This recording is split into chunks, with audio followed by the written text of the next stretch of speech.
Some scientists have determined climate change has resulted in more homers in baseball.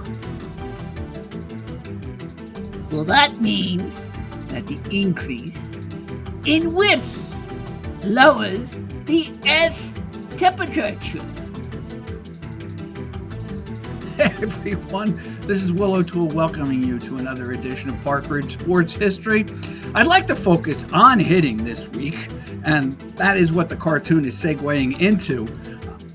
Number of home runs increase in baseball. I actually believe it's due to the park's geometric formations, and also the fact that players are just beasts in terms of their ability to hit the ball pretty far, and a lot of pitchers surfing up some gopher balls as well. But this week, I just thought it's a facet of the game that is really becoming overlooked in many ways, and that is the pinch hitter and the role of the pinch hitter. Now with both leagues having the designated hitter, and I don't think either league, particularly the National League, is anytime soon going to repeal the DH. So purists out there, I know I'm one among them, and so is my brother, Jim. We're stuck with the DH.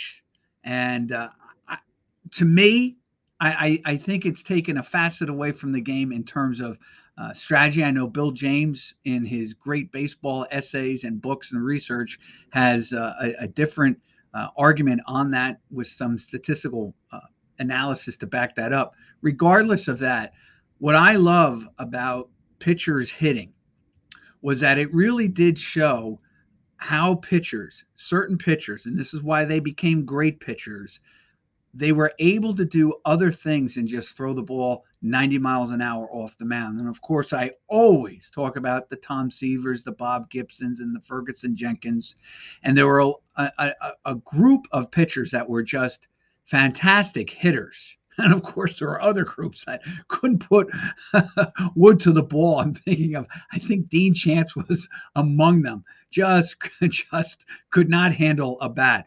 But it really did add, almost like we have 5 tools as a hitter, as a regular fielder, baseball player. Can he hit? Can he hit with power? You know, and by meaning hit, does he hit for a high average? Does he hit with power? Can he field? Can he run? And can he throw? Not too many. I'm thinking of the great Willie Mays. Not too many people fit into that 5-star category, those elements. Same thing with pitchers. Not only do they get wins and have a low ERA and fantastic strikeout to walk ratios, but they can hit, they can field. I mean, the great Greg Maddux, we just did a whole thing on Gold Gloves. He was a great fielder, which is so overlooked. And to this day, I don't know why it's overlooked as a requirement for pitchers. I know they're not expected to field, so anything is kind of like icing on the cake if a pitcher can be a great fielder. But again, think about the great pitchers. They could all also handle the glove. Bob Gibson, Tom Seaver, Phil Niekro was a good fielding pitcher. All the great 20-game winners that I grew up with, the Jim Palmer, all those, and of course I said Greg Maddux, and I was thinking, now I was getting rid of my brain lock there, was Jim Cott. They all helped themselves out. And so the role of the pinch hitter has probably been dampened a little bit because of the role of the DH now just really being a substitute for pitchers.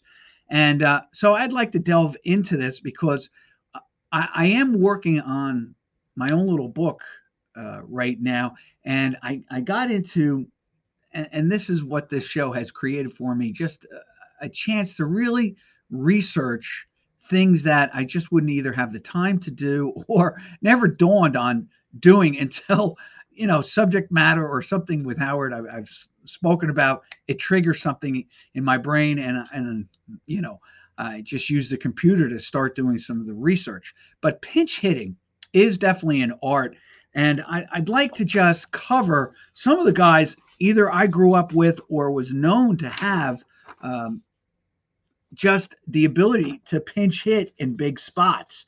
And there is, with the exception right here of maybe a Gates Brown, who I grew up with the Detroit Tigers. If there was a pinch hitter deluxe in the American League, it was Gates Brown, and he does hold a record for most pinch hit at bats with one team. He actually has 414 with the Detroit Tigers. And what I was glad about, he was on that 68 championship team for Detroit. This is Jerry Lynch, who had some big hits for the 61 pennant winning Reds. This is Rich Reese. Now, I put him in there because he had 3 pinch hit grand slams in one season. I believe it was 1970. We'll talk about that. And then growing up, there was this great baseball book that I know I have shared, the great baseball card collecting book. It's by a fellow by the name of Hardy, and they were 2 names of baseball players back in the 70s. I think they both played for the Royals, and I will do some more on that. But they talk about Elmer Vallow and Dave Philly in the book. Now, I wasn't able to get the pictures that they were able to show, but here's a picture of Dave Philly down here. And he plied his wares with the Phillies and with the Kansas City A's and a number of other teams. And then Elmer Vallow, who came up, and I think he had the most pinch hit at bats in one season with 81. Now, but for the most part, a pinch hitter can really be generalized this way. Usually they're not a good hitter. Usually they are players that they can't find room with on a regular basis in the starting lineup. So maybe they start their career as being a pinch hitter, or they stay in the game by being a very good pinch hitter for those teams. And I'm thinking of guys like Eddie Kranepool, who still has the single highest batting average for a pinch hitter, 474. In his career in one season. I think that was 1974 with the Mets. And of course, they did not have a good season that year, 20 games under 500 coming off. It was really kind of a nightmarish season after the great 73 season of You Gotta Believe.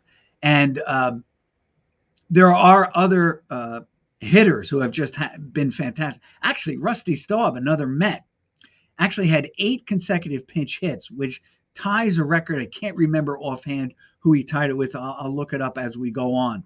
But usually, again, I'm naming players.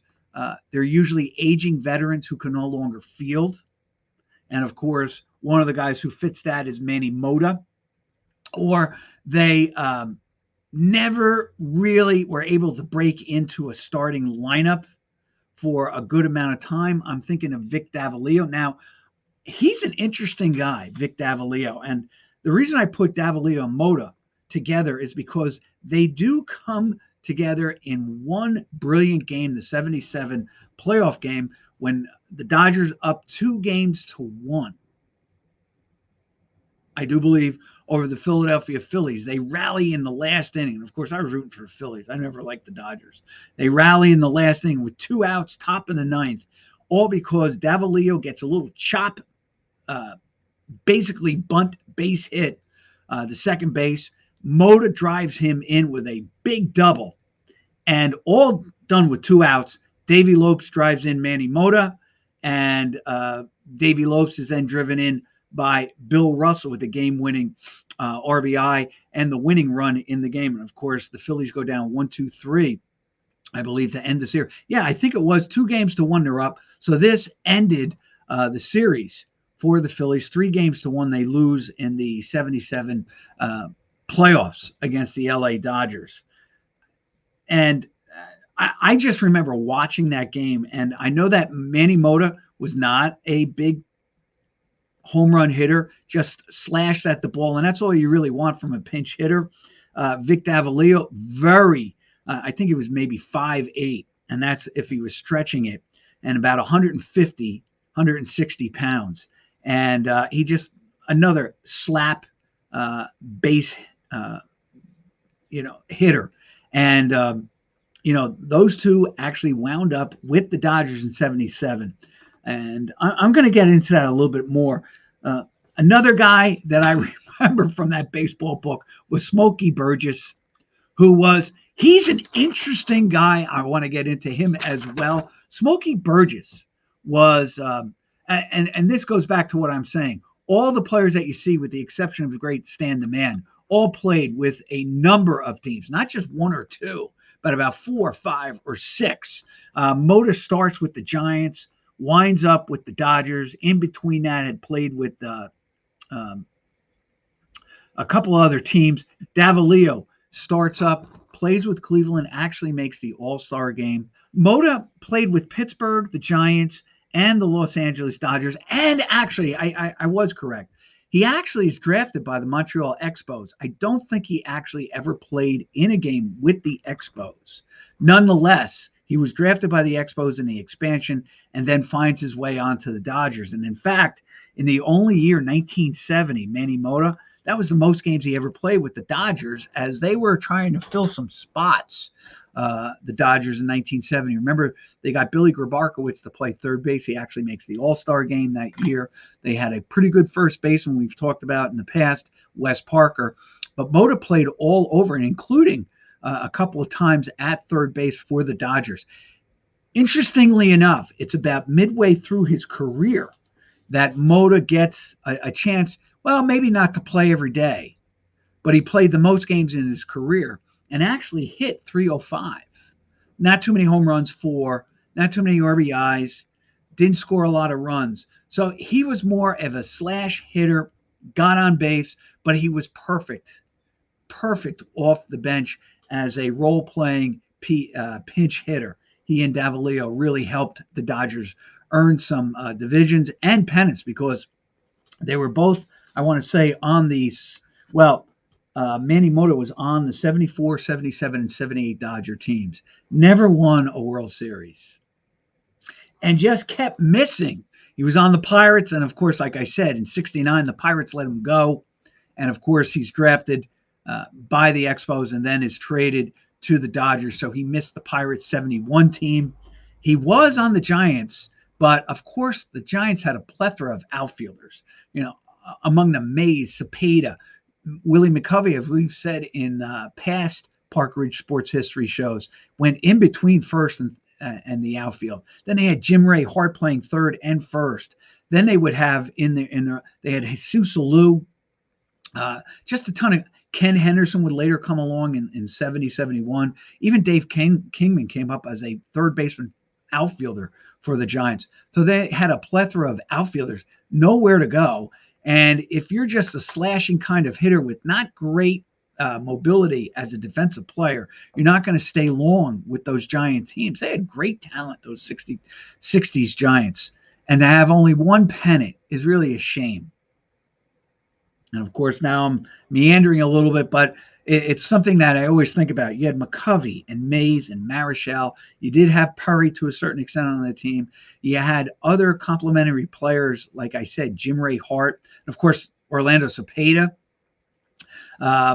Good thing for Cepeda, he gets traded because he plays for the St. Louis Cardinals in 67, gets an MVP and a World Championship ring. So that worked out well for him. But I think you know where I'm going with this. Always just came up a little shy to the Dodgers. They had the hitting. They just had a lot of piece.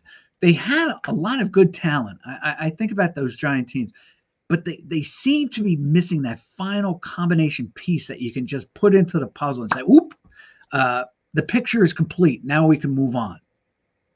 So, and you don't know what happens. You know, if McCovey's line drive gets through, who knows what happens there too. Sometimes that feeds to the next year, and maybe you win a pennant off the basis of showing that you could win a World Series the previous season, and maybe a mini dynasty starts. So there's always that big word that I always say. It's the shortest word in the English language, one of the shortest anyway, but it means so much, and that is the word if. If you put all this together, what would have happened? Anyway, here is, let's begin with probably the guy who has the most pinch hits lifetime, 212, and that's Lenny Harris. And I remember he plays for about 9 different teams. He even makes stops again with certain teams. Started with the Reds. Interestingly enough, Harris was a great athlete coming out of high school in Florida and built 5'10", 195. So he's built like a baseball player that we all recall, okay? 5'10", 195. Doesn't have a lot of power either when you consider the size of him. Doesn't really have a great defensive skills. Nonetheless, he's able to play about 18 years and amass 800 at bats as a pinch hitter and get 212 hits. So you're talking about, even if he played 18 years, 21 hits, you're talking about better than a dozen hits a year as a pinch hitter. And here's the beauty of a pinch hitter. You don't know how many times that can win a game by either starting a rally, culminating a rally, or being responsible for the big hit in the inning, or even generating the game-winning hit. Bottom of the ninth, runner at third, 2 outs, and you drive in the winning run with the game either tied or the winning run at second, the tying run at third. You drive that base hit in.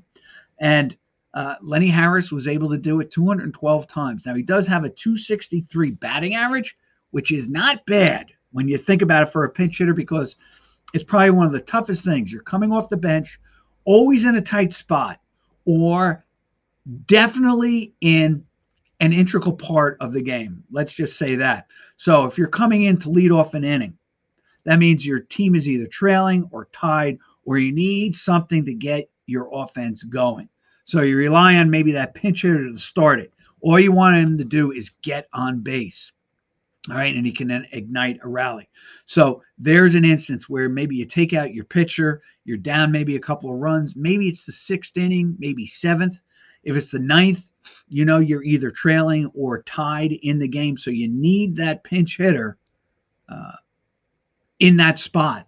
So it's a lot of responsibility. And Lenny Harris did it 212 times. I do recall him doing it for the Mets when the Mets acquired him. And let me just get his, and of course I don't have his thing here. Yes, I do. Lenny Harris played with the Mets. Wow, he's 58 years old. He's from Florida, like I said originally. He only has a 1.7 WAR, which I don't know. Again, you've heard me in the past. I like the WAR. I crush the WAR. I still don't understand the WAR. Maybe it's my ignorance that won't let me figure it out. But here he is. He played 18 years in the major leagues, more than exclusively as a pinch hitter.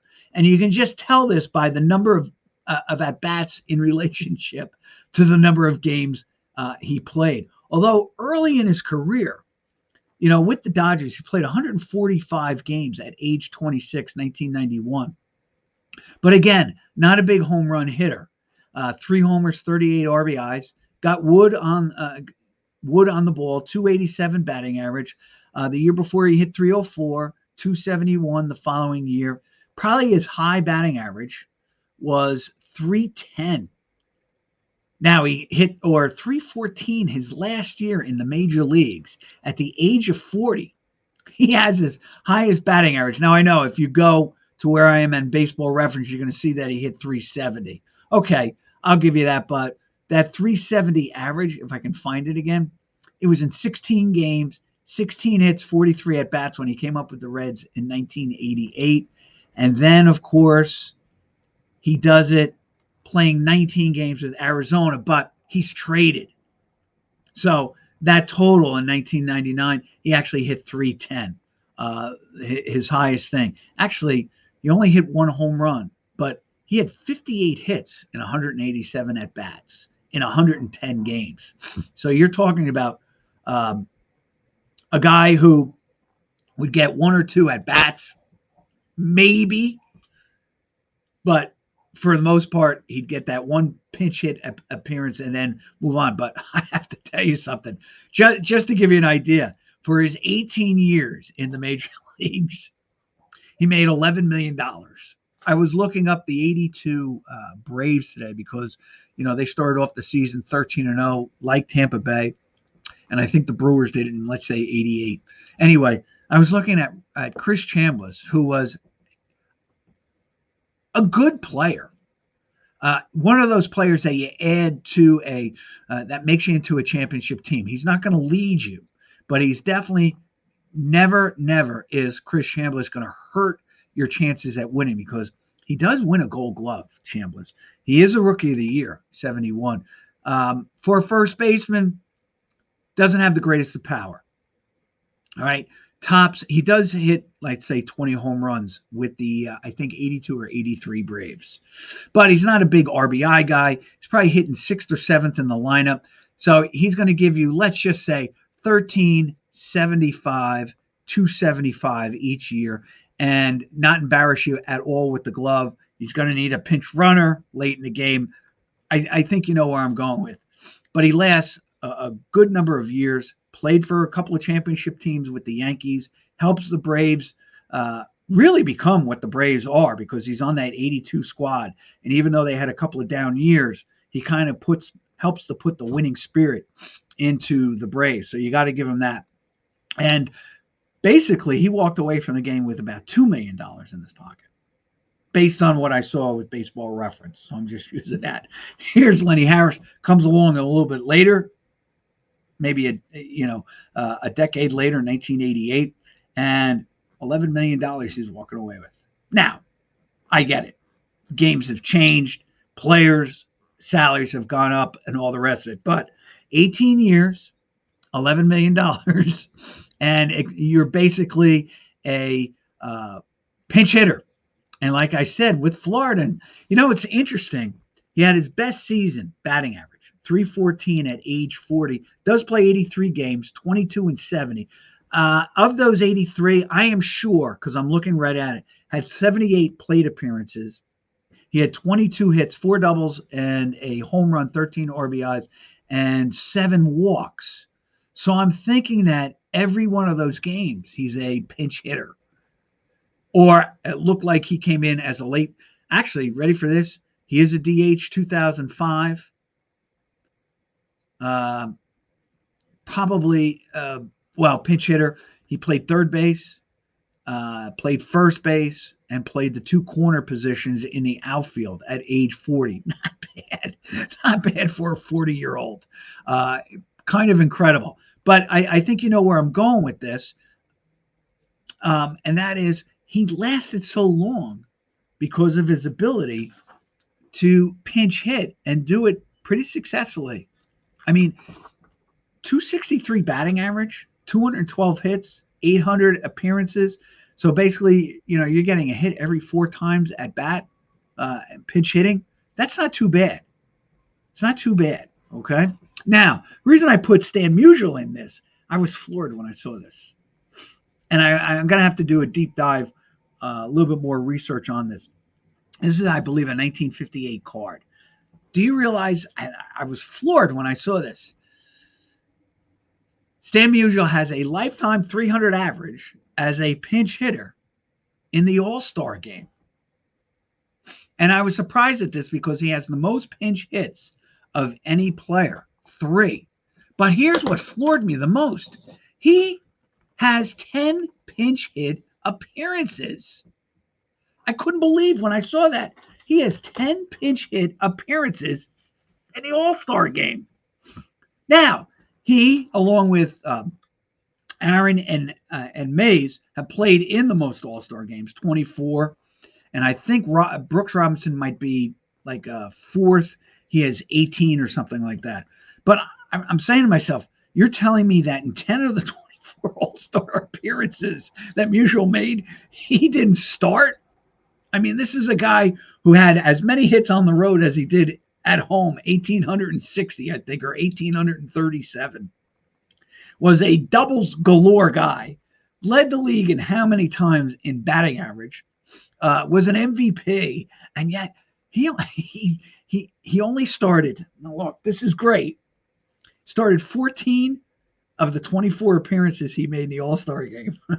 So I'm going to have to do a little deep dive and say, how did he not start? And by the way, all of his appearances, I do believe, were not voted by the fan, but was a league consensus of who was starting, because as you recall, 1970 they bring back the vote. 1957 they eliminated. Musial only plays 58, 59, 61, 2, and 3. Plays another 6 years with them being selected. And I know this. He was beloved in Brooklyn. And my mother-in-law always talks about how great Stan the Man was, especially playing in Ebbets Field. And she always gets a little heartbroken when she found out that there was a possibility that the Dodgers were trying to make a trade at one time when they were in Brooklyn for Stan the Man. Can you imagine Stan the Man with those great Brooklyn Dodger teams? They probably, and I've made this assumption, the big if, had he come, they definitely would have won at least 2 more championships in Brooklyn. And who knows, maybe they don't leave Brooklyn. Those are all the big if questions. But Stan the Man. All right. And here is the incredible thing. I'm just going to give you a little rundown on Stan the Man Musial. The other guy up there, when I found out, I always loved the stories that you hear about Smokey Burgess. And I have to be fair. I saw my brother over the Easter holidays, and we were talking about pinch hitting, and I had the idea of doing pinch hitting for the show today. And he was talking about how he read an article about Smokey Burgess, and he said he felt the key for Smokey. Let me just see if I can find it in there. Smokey Burgess was simply to never fall behind the pitcher. That if that first pitch looked good, he was ripping it. He didn't like to fall behind 0-1. And he always felt that he had to be aggressive as a pinch hitter. It's definitely a different philosophy, but Smokey was a quintessential pinch hitter. He fit all the stereotypes, kind of portly. He was a catcher, so he's kind of slow. He really was able to finesse his career by being an expert pinch hitter later in his career. But here's the thing about Smokey Burgess. I got to look this up. He may be the only player to make the All-Star team not once but twice and be traded in those All-Star years. I'm going to get back to Stan the Man in a second. I'm looking at Smokey Burgess. Now, he fits the profile of great pinch hitters. Played for Chicago, Philadelphia, the Phillies, the Cincinnati Reds, the Pittsburgh Pirates, goes to the White Sox. In 1954, he makes the All-Star team with the Phillies. He has 4 homers, 46 RBIs, hits 368 in 108 games. 368. It would be interesting. Now, I know he played, probably did not play against left-handed pitching. Remember, he is a lefty. It wasn't a mistake on the baseball card this time. He's a lefty hitting hitter. Smokey, he actually has a 33 WAR for his career. He's an interesting guy because he batted left and threw right. All right. So, as a player that year, he hit 368. Now, his All-Star team, his second year he makes the All-Star team. He starts with Philadelphia and only plays 7 games. And again, I got to look this up. Is dealt to Cincinnati and hits 20 homers, 77 RBIs with a 306 batting average. And overall that year, he makes the All-Star team 21, 78, 301. So he had some power. Now, I know he played in Philadelphia, which was a bandbox. He goes to Crosley Field, and I think it's Shibe Park, not the Baker Bowl. Okay, I always get the two confused. So please, Philadelphia fans, don't crush me on that, or Connie Mack's that. I always get it confused, and I know as soon as I'm saying that, I look foolish. But I know that the Philadelphia parks, many of the parks in the old days, they were built in between, blocks. So they were smaller than these big edifices that you see in the 60s. Or even in the late 50s, like Municipal Stadium in Cleveland. And these parks were made first for baseball, and then if they could squeeze in a football field, they would reconfigure the field and all the rest of it. But regardless, he had 21 home runs for a catcher. Not bad, 78 RBIs. The following year, 55, doesn't make the All-Star team. Basically has the same exact statistics. 20, 77, 306. And then that would be the highlight. And then he would have 5 more years where he had double digits in home runs. So he's not a big home run hitter, obviously, but he was had some power, and he definitely lumbered for doubles. There's no question. But here's one of the funniest things going. All right, so this man is seen as slow. He stole 13 bases in his career, got nabbed 14, so he's under 50% for his career. So Smokey, don't run. But ready for this? He had 33 triples in his career. In 18 years, he had 33 triples. That's incredible. With a high, ready? He had 5 at the age of 32 playing for Pittsburgh in 1959, played 114 games, made the All-Star team, hit 297. Ready for this? Actually there for a while. From 1954, you know what? I'm going to throw that out, 1954, as an outlier stat. But ready for this?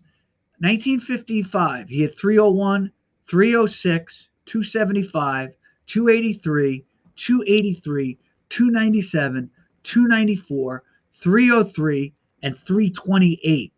And in those years, he played 90 or more games, Smokey Burgess. So it wasn't like he was just coming off the bench. He was a fixture in the lineup, more than likely playing only against right-handed hitting pitchers, although, by me making that assumption, I'm probably wrong saying that, okay? Now, but Smokey was a fun player. I'm just really impressed with this. A 33.4 WAR lifetime for Smokey Burgess. Not bad.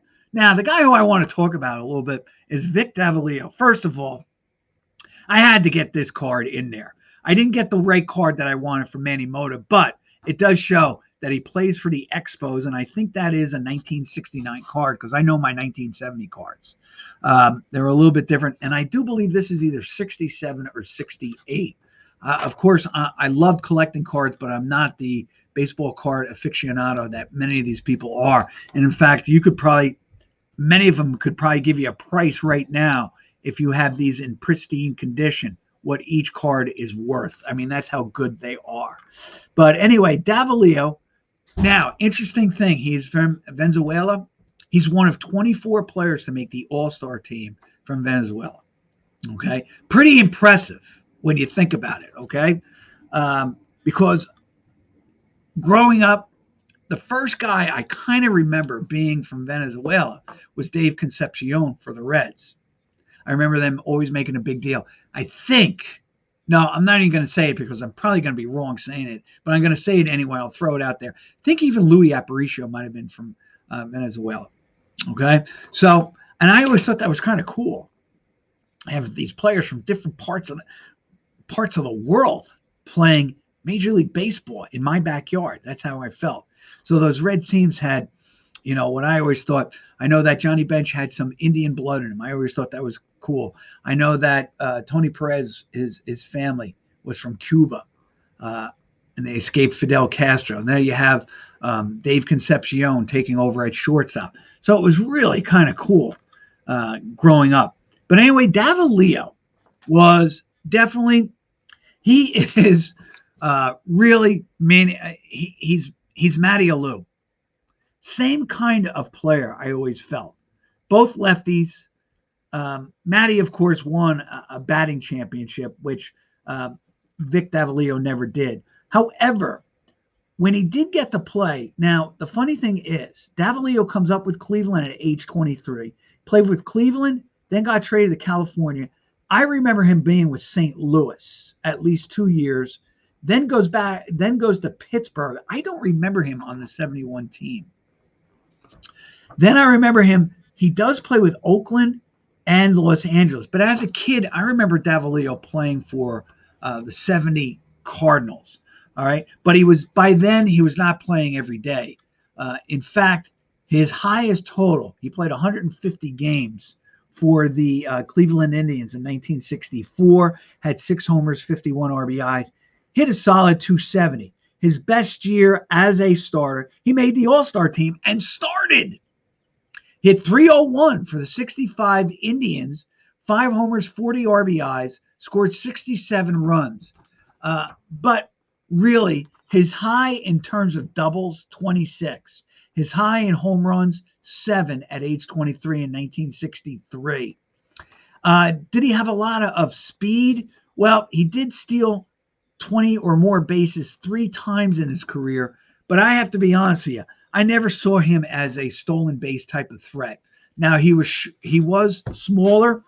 He's about 5'8", probably, if you soaked him in water, maybe 150, 160 pounds tops. Not a great defensive player by any means, but boy, he could get wood on the ball. And here's the funny thing. He plays for the 73 A's. All right. He wins a World Series.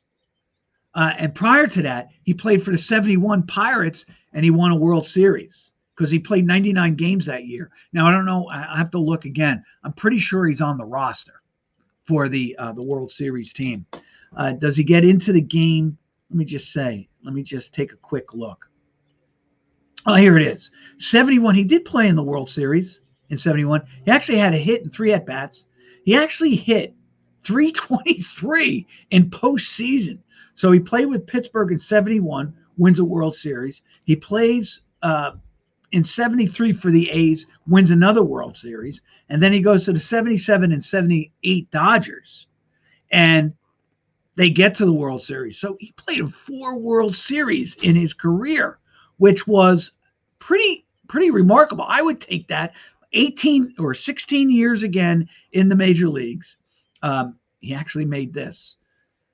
Looks like he made $153,000 total for his career in the major leagues. And that's what I was saying about Lenny Harris, right? $11 million. But he does play to the age of 40. He does fit the profile of a guy who hangs on because he is, gets good wood on the ball, not a great fielder, really just does that one thing really well, but it's a big thing if you can pitch hit. Like I said, in 77, in that series with the Philadelphia Phillies, he comes in and helps rally the team in game. I'm going to tell you what game it is. It was game 3. So they take a 2-1 lead. That was why it was such a big spot.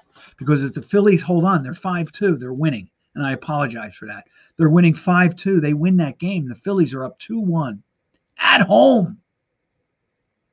In fact, giving up those 3 runs with 2 outs cost them the next game, because I do remember that game was played in a rainstorm, and Carlton loses to Tommy John 4-1 in that championship game for the pennant in the 77 National League. So there is Vic Davalillo. Not bad, right? 65 All-Star and all the rest of it. I mentioned now, last 2 guys, or last 3 guys. Elmer Vallow has a record for most at-bats as a pinch hitter in the season, 81. And then I was looking at this. Couldn't believe it when I saw this. A pinch hitting record. Rich Reese has the record for most grand slams in a career. He is tied, ready for this, with 3 other guys. Ben Brossard, who did it twice against Cleveland and against Seattle. Ron Northey, he is a fellow who played back in the 40s. I really don't know anything about him at all. And, of course, the great Willie McCovey, who did it in 1960. Oh, no, this is pinch hit grand slams in a career. Pardon me, not in a season. So Rich Reese did it all with Minnesota. Brossard did it twice with Cleveland and once with Seattle. Northey did it with St. Louis, and then in the National League with the Cubbies. And Willie McCovey did it twice with San Francisco and once with San Diego. And that was when, actually, I think in 75 or 76, Willie McCovey has like a 25-86 season with the Padres and wins Comeback Player of the Year after really San Francisco let him go because he was aging, his knees were killing him, and San Diego took a waiver on him, and he had a great season producing for them. Gates, of course, has the most at-bats in the American League with he has most pinch hit at-bats in a career, actually with one team, all with Detroit, 414, Gates Brown. Now, Gates, again, fit the profile, kind of like slow, got wood on the ball. I do know this with Gates, though. He had a year where I think he had like 16 home runs. Let me just see if I can get his career. Yeah, he had 5 seasons where he was double-digit in home run, but his best season was 1964. Let me put him up there again. I just loved the name Gates Brown. All right, he had 15 homers, 54 RBIs for the 64 Tigers. Follow that with 10 and 43. In 68, he's basically relegated to becoming a DH because he's in 67 games, 92 at-bats. And he had 6 homers that year, 15 RBIs. So by 68, really his pitch hitting term comes into play. Now, Jerry Lynch, I just know from the 61 Reds as being a big cog in their offense as a pinch hitter.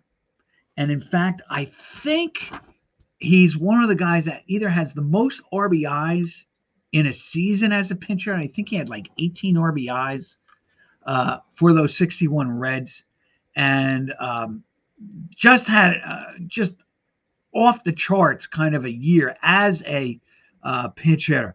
I didn't get to Elmer Vallo or Dave Philly, but Dave Philly, why I put him up there? Yeah, Dave Philly did play for the Philadelphia Phillies. He does play for the Kansas City A's, and as I said, he again, like all the other ones, with the exception of Stan the Man, these are journeyman players. Oh, and the exception of Gates Brown as well. These are journeyman players who were expert in the field of pinch hitting, helping their teams to many wins. This is Will O'Toole. Thank you again for joining me for Park Ridge Sports. I'll see you next week with another edition.